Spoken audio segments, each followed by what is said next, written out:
Saudara, jemaat sekalian, hari ini kita memasuki bulan terakhir di tahun 2021 dan dalam beberapa hari ke depan atau kurang dari 1 bulan ke depan kita sudah memasuki tahun yang baru, yaitu tahun 2022. Kiranya damai sejahtera dan kasih karunia yang daripada Allah Bapa dan Tuhan kita Yesus Kristus, penyertaan, sukacita, penghiburan yang daripada Allah Roh Kudus menyertai setiap kita dimanapun kita berada saat ini. Tidak ada salahnya kita mulai mengevaluasi hari-hari kemarin kita, apa yang harus kita tingkatkan, apa yang harus kita perbaiki, dan apa yang harus kita tinggalkan. Jangan kita lakukan lagi di tahun 2022. Saya mengajak mari kita menyongsong tahun yang baru dengan penuh pengharapan, dengan persiapan yang lebih baik.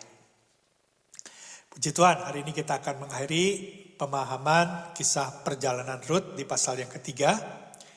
Hari ini kita akan membaca ayatnya yang ke-9 sampai ayat yang terakhir, yaitu ayat yang ke-18.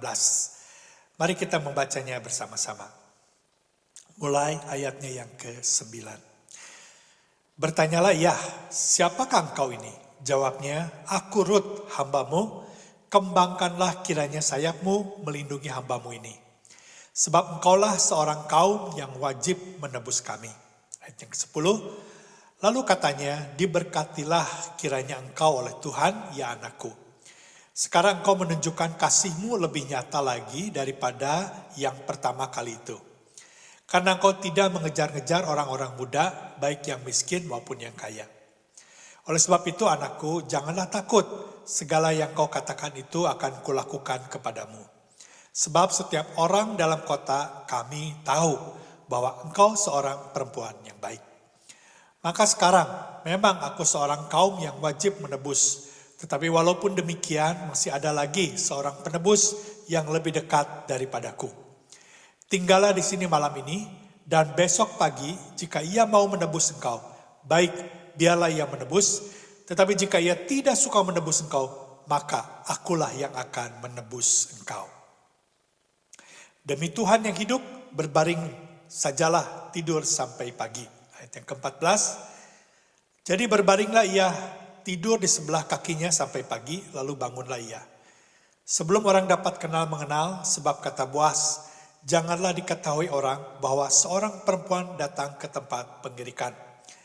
Lagi katanya, berikanlah selendang yang kau pakai itu dan tadahkanlah itu.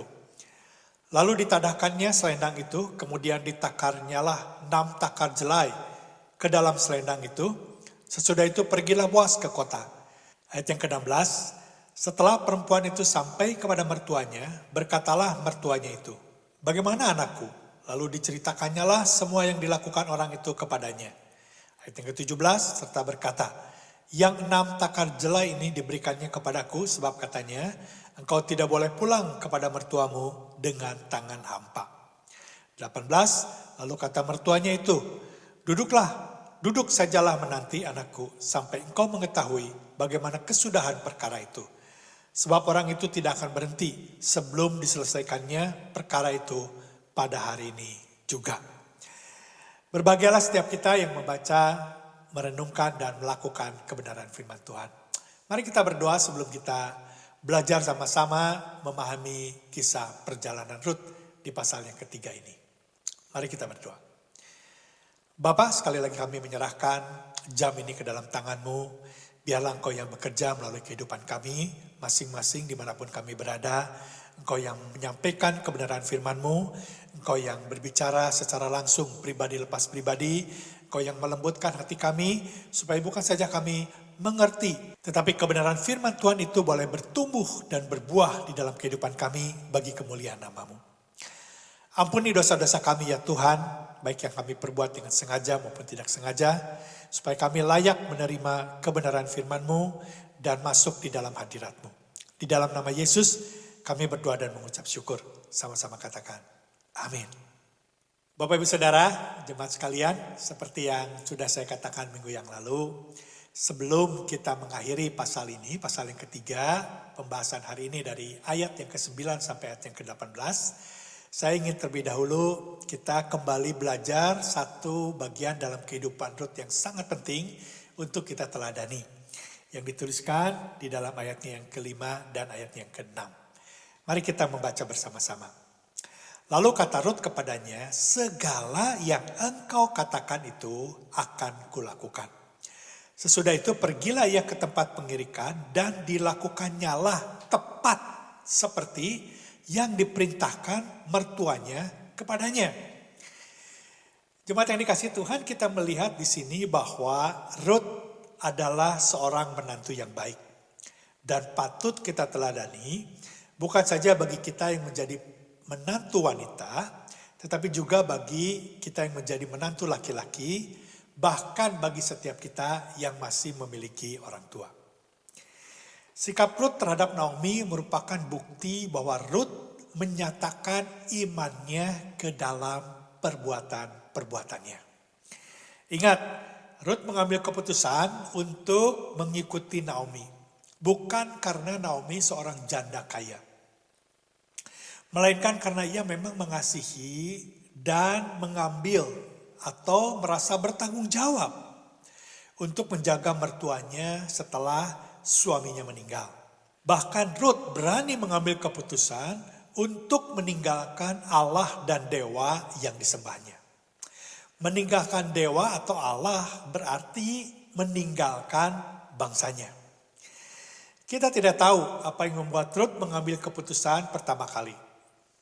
Apakah karena ia mengikuti Naomi, maka Rut mengikuti Allah Israel, atau sebaliknya, Rut mengambil keputusan untuk mengikuti Allah Israel sehingga dia mau mengikuti Naomi. Alkitab tidak menuliskan dengan jelas, tetapi dilihat dari ayat yang dituliskan, kelihatan bahwa penulis ingin menyampaikan bahwa Rut mengambil keputusan untuk mengikuti Naomi. Dan karena Naomi adalah bangsa Israel, Allahnya adalah Allah Israel, maka Rut mengambil keputusan untuk meninggalkan bangsanya dan menyembah Allah Israel.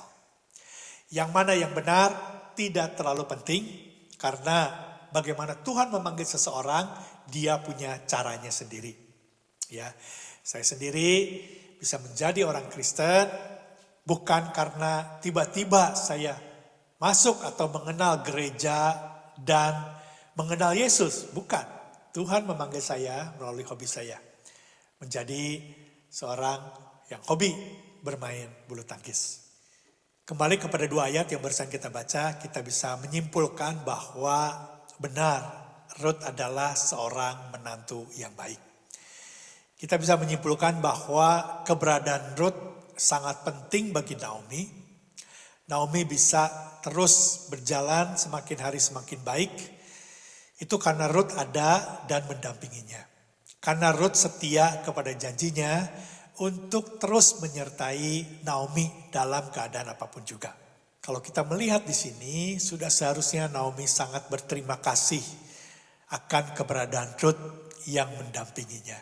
Tetapi dalam keadaan seperti ini, Rut tidak besar kepala. Rut tetap menghormati Naomi, Rut tetap merendahkan hati, menghormati dan memberikan yang terbaik bagi mertuanya Naomi. Kita melihat di sini Bapak Ibu Saudara, inilah teladan yang baik yang Rut ajarkan kepada setiap kita. Rut memberikan yang terbaik bagi Naomi sebagai orang tuanya, seperti yang diajarkan oleh hukum Musa. Dia tidak peduli apapun yang dikerjakan Naomi kepada Rut, baik atau buruk, dia tidak peduli dengan itu, tetapi Rut melakukan apa yang menjadi bagiannya. Ketika Naomi memerintahkannya, seperti yang kita sudah bahas minggu yang lalu, sekalipun itu perintah yang sangat beresiko, dan tentu saja akan merusak reputasinya yang sudah dianggap baik oleh Boas maupun orang-orang yang ada di seluruh kota itu, Rut tetap melaksanakan apa yang diperintahkan oleh Naomi. Ingat baik-baik, Rut tidak pernah tahu bahwa apa yang ia akan lakukan Itu akan mengubah sejarah dunia. Ini tentu lain jika Rut sudah tahu akibatnya. Tentu Rut akan mentaati perintah Naomi. Tapi dia tidak tahu sebelumnya bahwa apa yang dia kerjakan akan mengubah sejarah dunia keselamatan manusia di dunia ini. Disinilah kita harus meneladani Rut. Karena seringkali inilah yang Tuhan kerjakan di dalam kehidupan orang percaya. Yang Tuhan minta kita hanya menaati apa yang Tuhan perintahkan. Sekalipun itu beresiko dan masa depan kita serahkan kepadanya. Berbuat baik dan berbuat baik tanpa harus khawatir akan masa depan kita. Inilah yang ingin saya kutip terlebih dahulu sebelum kita menyelesaikan pasal yang ketiga ini. Rut mengerjakan apa yang harus dia kerjakan dan membiarkan Tuhan mengerjakan bagiannya. Inilah yang harusnya kita teladani, Bapak Ibu Saudara jemaat sekalian. Kalau Tuhan menanamkan perintah-perintahnya dalam kehidupan kita, karena dia ingin memberkati kita. Rut menjalankan perintah-perintah Tuhan dengan menghormati orang tuanya. Sekalipun Naomi bukan orang tua kandungnya. Tetapi dia menghargai keberadaan Naomi mertuanya yang sudah dianggap sebagai orang tuanya. Dia menjadi menantu yang baik, dia mentaati dan menghormati Naomi. Sudah seharusnya kita meneladani apa yang Rut kerjakan. Seperti yang dia kerjakan bagi mertuanya. Mentaati perintah-perintah Tuhan, apapun resikonya. Dan kita tetap percaya. Kalau kita melakukan semua itu dengan tulus dan bukan semata-mata demi kepentingan pribadi. Masa depan kita ada di dalam genggaman tangan Tuhan yang penuh dengan kasih setia, yang penuh dengan kebaikan. Dan semuanya akan membawa kemuliaan bagi nama Tuhan. Amin Bapak Ibu Saudara. Mari kita melanjutkannya di ayatnya yang ke-9. Rut pasal 3 ayat yang ke-9. Saya akan membaca sekali lagi bagi Bapak Ibu Saudara. Bertanyalah ia, siapakah engkau ini? Jawabnya, aku Rut hambamu, kembangkanlah kiranya sayapmu melindungi hambamu ini. Sebab engkaulah seorang kaum yang wajib menebus kami. Setelah Rut memberitahu bahwa ialah yang ada di kaki Boas, maka Boas berkata, ayat yang ke-10 lalu katanya, diberkatilah kiranya engkau oleh Tuhan, ya anakku. Sekarang engkau menunjukkan kasihmu lebih nyata lagi daripada yang pertama kali itu. Karena engkau tidak mengejar-ngejar orang-orang muda, baik yang miskin maupun yang kaya. Bapak Ibu Saudara, jemaat sekalian, jawaban Boas ini merupakan jawaban yang menunjukkan bahwa reputasi Rut sangat baik di mata Boas. Ya, tidak salah jika buku ini dituliskan sesuai dengan nama Rut, yaitu Rut, orang asing yang mengubahkan sejarah dunia. Kita tahu minggu yang lalu bahwa apa yang dilakukan oleh Rut adalah sama dengan wanita-wanita penghibur di masa penuaian berakhir. Namun ketika Boas mengetahui bahwa yang ada di sampingnya, yang menyingkapkan selimutnya adalah Rut, sikap Boas tidak marah, Boas tidak mengutuk atau memandang rendah Rut. Sebaliknya Boas memberkatinya. Dia mengatakan, diberkatilah kiranya engkau oleh Tuhan, ya anakku. Artinya Bapak Ibu Saudara, Boas setuju dengan apa yang dilakukan oleh Rut. Oleh sebab itu ia berani memberkatinya, bukan mencela atau mengutuknya. Boas percaya penuh bahwa Rut melakukan itu bukan untuk menjual diri sama dengan wanita-wanita penghibur pada umumnya ketika itu, tetapi pasti Rut memiliki tujuan tertentu. Ya. Inilah yang menurut saya hal yang sangat baik yang kita bisa teladani, bahwa perbuatan baik Rut membuahkan hasil. Sehingga menanamkan kepercayaan yang tinggi kepada Boas. Kita bisa menemukan perkataan Boas ini atau yang saya tadi ungkapkan di dalam ayatnya yang ke-11. Perhatikan. Oleh sebab itu anakku, janganlah takut.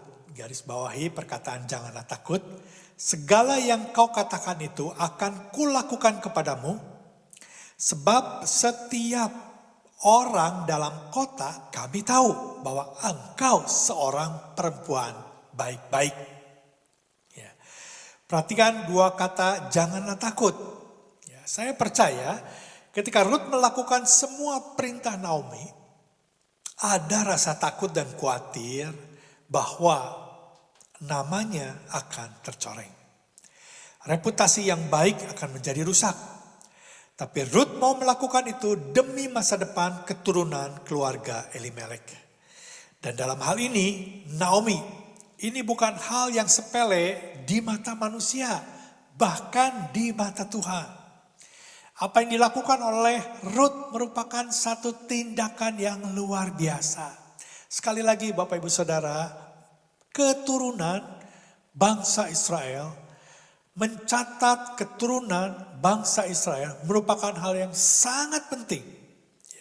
Ini sangat alkitabiah. Rut rela melakukan semua itu demi kehormatan keluarga Elimelek.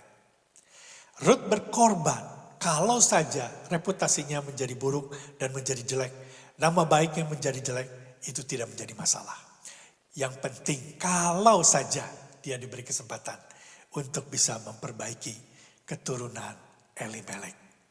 Oleh sebab itu Bapak Ibu Saudara, perkataan Boas jangan takut merupakan perkataan yang sangat penting yang Rut perlu dengar saat itu. Seperti yang sudah saya katakan tadi, bahwa Rut pasti memiliki rasa takut dan khawatir akan keberadaan dirinya. Ketika Boas mengatakan jangan takut, ini satu kata-kata penghiburan yang sangat menguatkan hatinya. Ini juga membuktikan bahwa Rut sedang berjalan di dalam rencana dan kehendak Tuhan. Karena kata-kata itu saya percaya bukan saja semata-mata keluar dari mulut Boas atau hati Boas, tetapi itu perkataan Tuhan sendiri.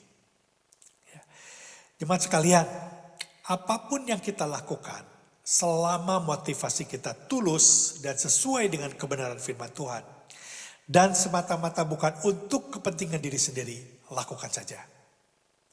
Tuhan tahu isi hati dan tujuan kita untuk mengapa kita melakukan itu semua. Jangan terlalu peduli dengan apa anggapan orang terhadap kita. Tuhan akan membela kita, Tuhan akan menolong kita, dan Tuhan tidak akan mempermalukan kita. Dia adalah Allah yang setia. Amin. Selama kita memiliki hati yang benar-benar mau mentaati perintah Tuhan, sekalipun kelihatannya mungkin reputasi kita tidak menjadi baik, itu tidak penting. Yang penting kita sedang menjalankan apa yang Tuhan perintahkan bagi setiap kita. Kadangkala mengikut Tuhan, kita tidak perlu takut kehilangan reputasi yang kita sudah bangun selama ini. Selama kita tahu kita bertujuan baik, lakukan saja. Saya tidak bisa membayangkan seandainya Rut menolak perintah Naomi dan berargumentasi dengan mertuanya. Seandainya dia berkata seperti ini, apakah ibu gak salah? Bukankah orang-orang sudah mengenal saya orang yang baik? Kalau saya melakukan hal yang ibu minta, bukankah nama saya akan jelek? Karena saya disamakan dengan wanita-wanita penghibur. Dan bukankah kalau saya melakukan itu semua justru akan mencoreng nama ibu juga? Akan mencelakakan nama ibu juga. Saya kira bisa saja Rut berargumentasi seperti itu, tetapi Rut tidak melakukan itu. Yang ada di benak Rut adalah memberikan yang terbaik bagi Naomi selama dia bisa melakukannya. Dan bagi keluarga besar Naomi. Dalam hal ini Elimelek. Dan kita tahu bahwa minggu depan bahwa berkat yang diberikan oleh Boas menjadi kenyataan. Itu berarti apa yang dilakukan oleh Rut adalah benar di mata Tuhan.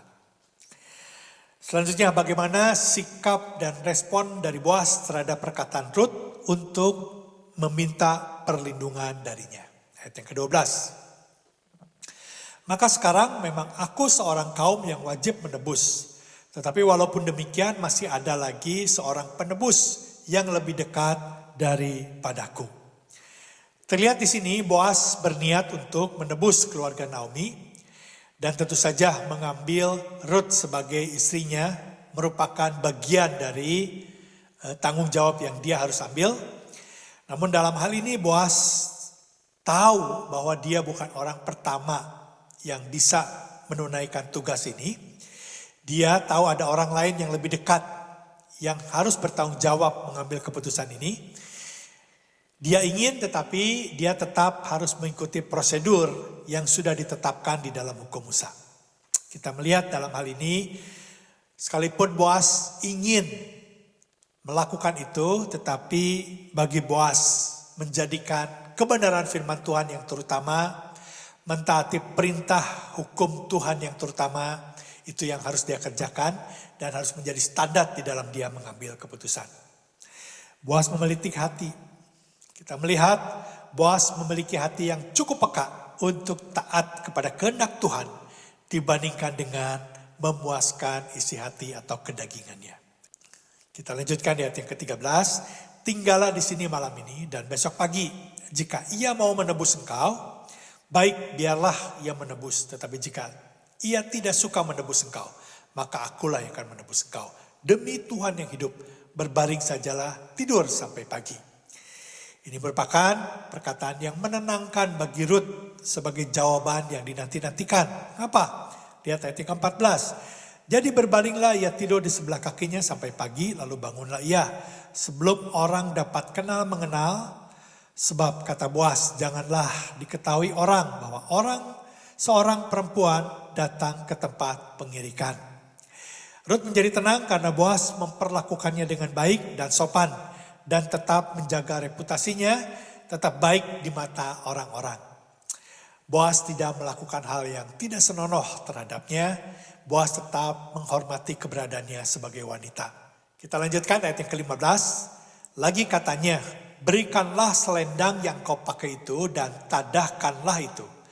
Lalu ditadahkannya selendang itu, kemudian ditakannya 6 takar jelai ke dalam selendang itu. Sesudah itu pergilah Boaz ke kota. Ruth pulang dengan tangan penuh.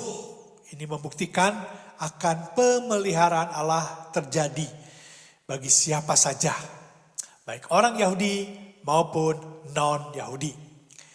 6 takar jelai kurang lebih 20 sampai 40 atau 50 kilogram. Ini satu takaran yang besar, yang cukup berat.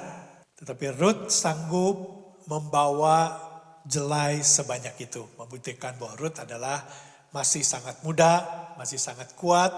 Sebenarnya masih bisa mendapatkan orang yang lebih baik daripada Boaz. Tetapi dia memilih Boaz. Mari kita lihat ayat yang ke-16, 17, dan 18.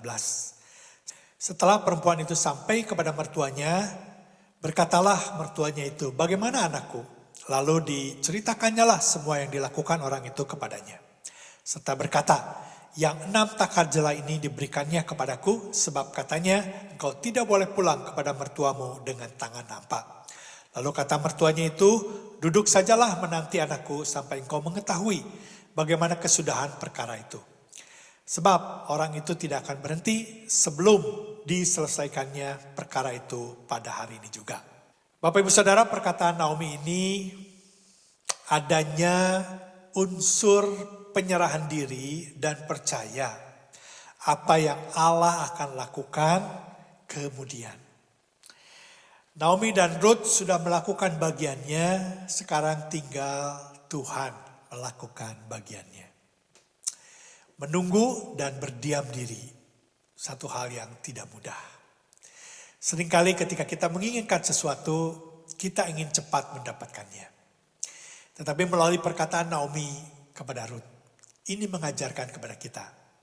Kita menyampaikan isi hati kita, tetapi biarlah Tuhan yang menjawab sesuai dengan rencana, kehendak, dan isi hatinya, dan sesuai dengan waktunya. Bapak Ibu Saudara, jemaat sekalian, saya ingin menutup pasal yang ketiga ini dengan menyimpulkan bahwa selama kita tahu apa yang kita lakukan adalah benar di mata Tuhan, Dan kita mau melakukannya dengan tulus. Semata-mata bukan untuk kepentingan pribadi, tetapi demi kebaikan orang lain dan demi kemuliaan Tuhan, karena kita sedang menjalankan perintah Tuhan. Jangan takut, lakukan itu. Ya. Karena itulah yang dilakukan oleh Ruth dan itu yang dilakukan oleh Allah Anak yang kita kenal di dalam nama Tuhan Yesus Kristus. Kita sudah belajar bahwa di awal-awal pelayanannya, Yesus melakukan banyak hal. Yesus memiliki reputasi yang sangat baik. Orang-orang banyak mengagumi dia, menghormati dia. Bahkan mereka percaya bahwa Yesuslah nabi yang dijanjikan di dalam perjanjian lama. Yang dinubuatkan oleh para nabi di perjanjian lama. Yesus tahu bahwa dia memiliki reputasi yang baik. Tetapi kita melihat Bapak Ibu Saudara, dia tidak peduli dengan semua itu. Di akhir hidupnya, dia rela tidak lagi kembali memiliki reputasi yang baik. Dia rela disalibkan bersanding dengan dua penjahat di atas kayu salib. Reputasinya hancur total, berantakan. Orang-orang memandang dia dengan hina. Tetapi Yesus mau melakukan itu semua. Karena dia tahu, dia sedang mentaati perintah Tuhan. Dia ada di atas kayu salib. Dia rela memiliki nama yang tidak baik. Karena dia mengasihi manusia berdosa. Dia melakukan itu dengan ketulusan hati. Dia rela berkorban, mengorbankan segala-galanya. Demi menyelamatkan manusia berdosa. Oleh sebab itu hidupnya berkenan di mata Allah Bapa. Dan melalui kebangkitannya. Dan saat ini dia bertahta di surga. Karena Allah berkenan dan memuliakan dia. Mengembalikan kedudukannya sebagai Raja Penguasa yang Maha Kuasa. Bapak Ibu Saudara, pertanyaannya. Adakah hal-hal yang menghalangi kita untuk kita tidak mau mentaati perintah-perintah Tuhan? Karena kita sedang mempertahankan reputasi nama baik yang kita miliki. Mari kita berdoa. Bapa, kami mengucap syukur dan berterima kasih. Kami boleh menyelesaikan 3 pasal perjalanan kisah Rut. Dan minggu depan kami akan melanjutkan di pasalnya yang keempat. Terima kasih. Selama ini Tuhan tidak berhenti-berhentinya mengajar setiap kami untuk kami boleh meneladani perjalanan Rut. Terima kasih, kami percaya Engkau bukan saja mengajar, mengingatkan, tetapi Engkau akan menolong setiap kami yang sungguh-sungguh mau mentaati perintah-perintah-Mu ya Tuhan. Kau berkati setiap anak-anak-Mu yang mengikuti program ini. Di dalam nama Yesus kami berdoa dan mengucap syukur. Sama-sama katakan amin. Selamat malam Bapak Ibu Saudara, jemaat sekalian. Sampai jumpa di dalam ibadah raya hari Minggu jam 3 petang. Dan minggu ini kita akan mengadakan perjamuan kudus. Bapak Ibu Saudara yang mengikuti secara online, silahkan mempersiapkan roti dan cawan sebelum ibadah dimulai. Dan tetap saya mengundang bagi Bapak Ibu Saudara yang memang bisa hadir, sudah sebaiknya kita bisa hadir bersama-sama beribadah di gedung gereja. Bapak Ibu Saudara, di dalam merayakan Natal bersama tanggal 19 Desember, bagi Bapak Ibu Saudara yang memiliki teman-teman atau siapa saja yang belum bergereja secara tetap atau belum pernah mendengar kebenaran firman Tuhan, mari ajak mereka hadir di dalam gedung gereja supaya kita bisa bersama-sama merayakan hari yang penuh dengan sukacita, yaitu hari kelahiran Tuhan Yesus Kristus. Tuhan memberkati, sampai jumpa.